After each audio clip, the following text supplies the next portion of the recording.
Lucas and I had been dating for about 8 months. He was cute, popular, and his TikTok was blowing up. He was a moto influencer and posted stuff like slow-mo shots of revving his bike, which had gotten him some 50,000 followers and a few small brand deals. Luck loved the attention when people recognized him at gas stations or commented fire emojis under his posts, but lately it had started to get to his head. Then, one day, one of my friends said she saw him at the mall with Haley Parker, this girl who'd been commenting on all his videos, and I freaked out. When I confronted him, Luck insisted that they were just friends and called me out on being insecure and jealous. He even suggested we break up if his social media career was too much for me. So, I decided to slap him with proof. I convinced him to do a couple's truth or dare live at my house. He loved it immediately because it meant content. We set up in my living room with good lighting, arranged snacks, and went live at around 8 on Friday. People flooded in. His followers were mostly commenting about how cute we were together. We started easy, like, what's your favorite thing about each other? Or do your best impression. Everyone was having fun. The chat was going crazy, and Lucas was performing for the camera. Half an hour in, I shifted gears. Truth or dare?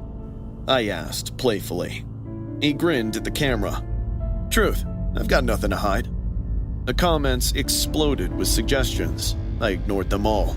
Did you sleep with Haley Parker last Friday after telling me you were sick? Lucas's smile froze, and the chat exploded. What the hell, Amber? He said, glancing at the viewer count. 3,000 people were watching him blow up. It's truth or dare. You picked truth. I pulled out my phone and hit play. The audio came through clear in his voice. Come back to bed, Haley. We've got time before the dum-dum shows up. Haley had posted it on her private Instagram account, the one she only let a few people follow. One of my friends had screenshots from it and sent me the clip before Haley took it down. Lucas lunged for my phone, but I pulled it away. The comments were losing their minds. This was going viral in real time. You set this up? He hissed. You cheated on me, Luke. I said, looking at the camera. I wanted everyone to know who you really are. His whole face changed. The charm and all that fake confidence he carried around disappeared. He looked really, really mad. I could see it hit him. We were live. People were watching us. His perfect little image was falling apart right in front of him, but there wasn't much he could do. Amber, turn it off. Give me the phone. He was practically shaking with rage. No. Amber, I'm serious. Yeah? So was I when you said you weren't seeing Haley. He shoved his chair back so hard it crashed to the floor. You think this is funny? You think ruining me on live is some kind of girl power move? Lucas, calm down. I started. Don't tell me to calm down. He was pacing, running his hands through his hair. I'll kill you for this. You hear me? I'll fucking kill you. He lunged toward the counter and grabbed the big butcher knife sitting by the cutting board and turned towards me. My stomach dropped. Luke. You ruined my life, Lucas said, walking toward me with the knife raised. You destroyed everything I worked for. I backed away from the camera, heart hammering. Lucas, put the knife down. Please. I'll kill you, he screamed. I swear to God, I'll kill you for this.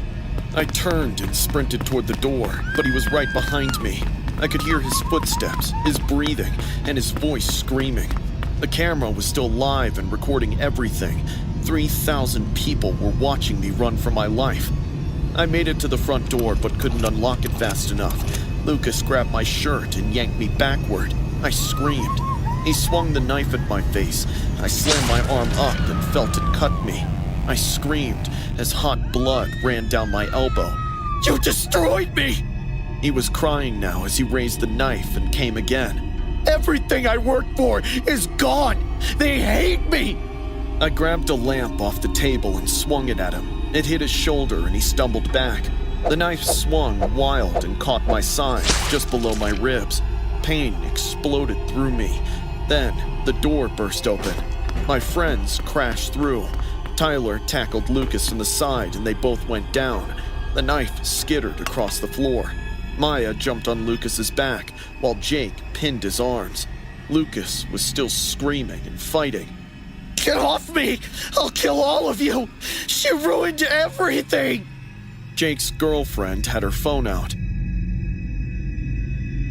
Lucas was thrashing, trying to bite Tyler's arm and kicking at Maya.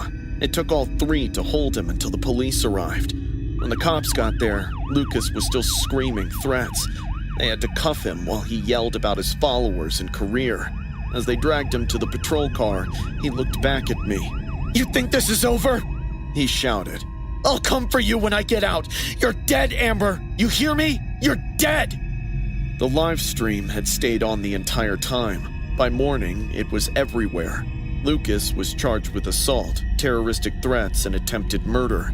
He took a plea deal. He got 3 years of juvenile detention, but his lawyer made sure I knew that when Lucas turns 18 in 6 months, he'll transfer to an adult prison. And when he gets out in 2.5 years, nothing stops him from finding me. In total, I needed 40 stitches, 23 in my arm, 17 in my side. I deleted all my social media and changed my number. My parents installed security, but none of that makes me feel safe, because I know Lucas meant every word he screamed. Miles and I had this TikTok account where we posted dumb pranks and stupid challenges. It wasn't anything insane, just stuff that got us laughs, a few thousand followers, and occasionally brand deals. But recently, the views had started tanking. We were stuck at 23K, and no matter what we did, the algorithm didn't care. The comments were getting brutal too. Then, one night, Miles texted me, saying he had an idea that was going to break the internet. The next day, he showed up at my place, grinning like he'd just solved world hunger. "Dude, listen, there's this new trend called #MidnightHide. It's kinda risky, but everyone who's done it blew up." I frowned. What even is that? He explained that we'd have to sneak into some random house at night, hide till morning, film everything, and post it.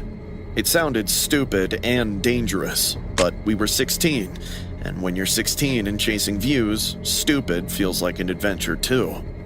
We picked this house at the end of our street. It's been dark for weeks, with newspapers piling up on the porch. We figured the owner was away. We got in through a basement window at around midnight. The house was quiet and smelled like a hospital. "This is perfect," Miles whispered, already filming. "We're gonna blow up." We went upstairs. The kitchen had old takeout containers everywhere. The dishes were stacked in the sink. We started messing around for the camera, ate food from the fridge, and laughed about it. Miles found expensive cologne in the bathroom and sprayed himself, joking about smelling rich for once. Our followers were eating it up. The comments kept coming in. People were saying we were crazy, that we had guts. Then, one comment made us stop. Someone commented about the pile of sheets laying behind us, saying they had weird stains, much like blood. Miles turned his camera toward the living room corner, and true enough, a pile of white sheets was crumpled by the wall. He got closer with his flashlight. The stains were dark red and spread all over. "Dude," Miles whispered, "that's actual blood." My stomach dropped. "We gotta leave, right now." I gulped, but before we could move, we heard a key in the front door as it creaked open. Somebody was home. We froze, listening to the heavy footsteps coming upstairs. Miles grabbed my arm and pointed at the bedroom. I dove into the closet, while Miles hid under the bed. Through the crack in the closet door, I watched some guy walk in. He was maybe 40 and average looking. He had tattered jeans and a polo on. Nothing about him screamed dangerous, and somehow that made it worse. He went to the corner and pulled back the sheets. What I saw nearly made me scream. It was the corpse of some guy with a gunshot wound to the head. The corpse's eyes were wide open and held terror. The wound was still leaking, but the blood was thick. I put my hand over my mouth. My heart was pounding. We'd broken into a murderer's house, and he was just standing a couple feet away. I panted as the guy grabbed the body by the arms and started dragging it. He was nearly out of the door when, suddenly, he stopped and sniffed the air. He started pacing the room in circles. "I know you're somewhere here, bud." He chuckled. "I can smell ya. Come out now. I promise I'll make it quick." He pulled out a gun from under his hoodie. Then he bent down and looked under the bed. "Well, hello there." Miles got out and raised his arms, begging the guy. I won't tell anyone. I promise. We didn't." The gunshot was so loud it hurt. I watched Miles falling dead to the floor. His eyes were still open, blood pooling under his head. I just watched my best friend since the 3rd grade getting murdered. I bit down on my sleeve so hard I tasted blood. I was trying not to scream, breathe, or do anything and get caught. The guy dragged Miles toward the hall, leaving blood smeared on the floor. I thought maybe he'd leave, take both bodies, and go.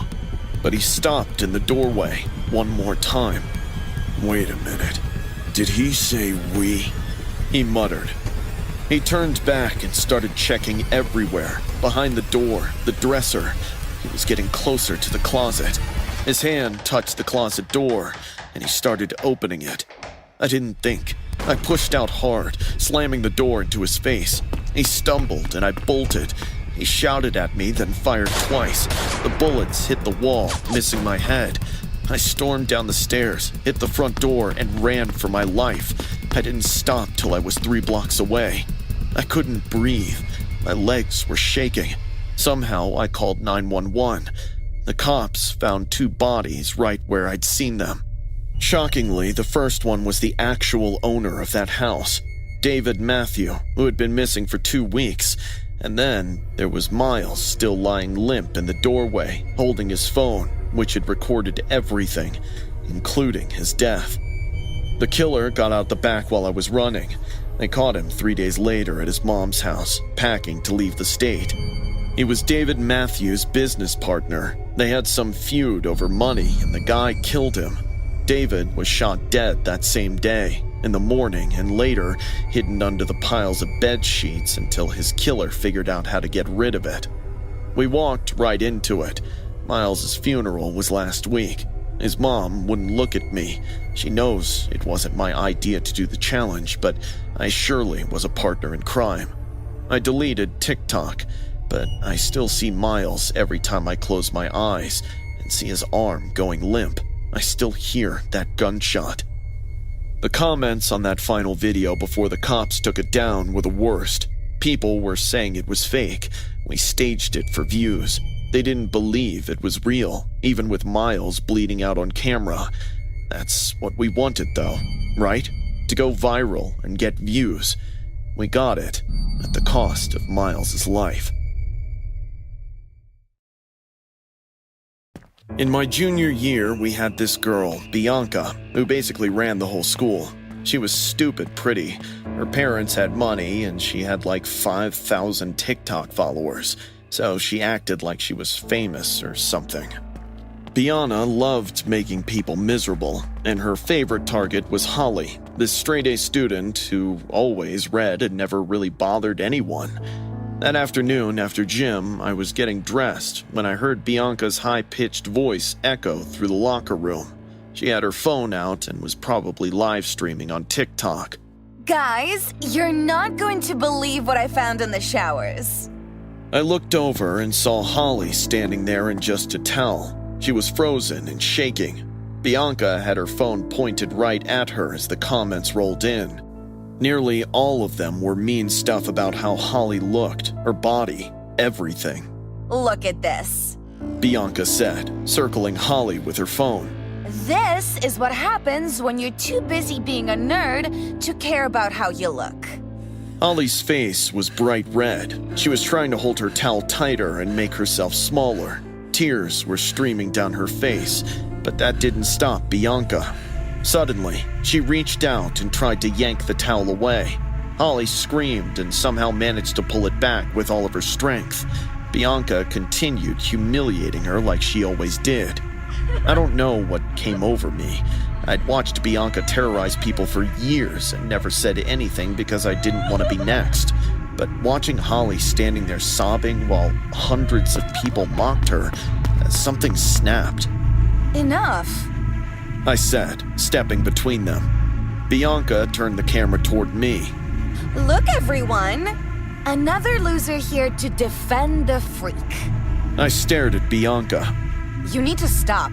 Or what? She stepped closer, phone still recording. You're gonna cry like this, nerdy. I was done. Your dad's been cheating on your mom for 2 years. I said, loud enough for the stream to hear. That's why she filed for divorce and moved to her sister's place last month, leaving you behind. Bianca's smile faltered. Shut up! And that nose? You got it done last summer. I saw the before pictures your cousin posted. You paid a surgeon to fix what you hated about yourself. And now you tear other people apart for being authentic. The locker room went silent, except for the live stream comments going insane. I said shut up! Bianca's voice cracked. You're cruel because you're miserable.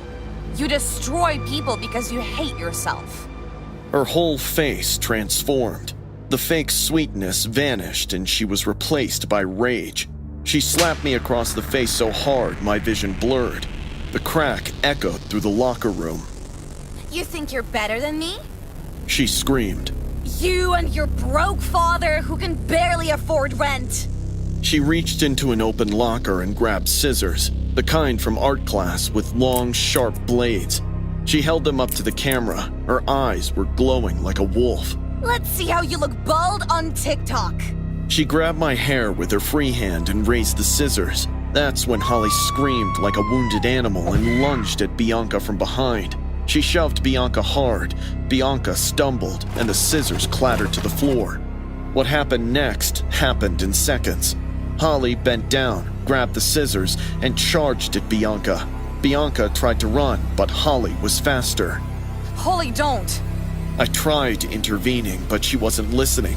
She caught her near the showers and drove the scissors right into Bianca's eye. The screaming was horrible, mingled with the sound of metal going into flesh.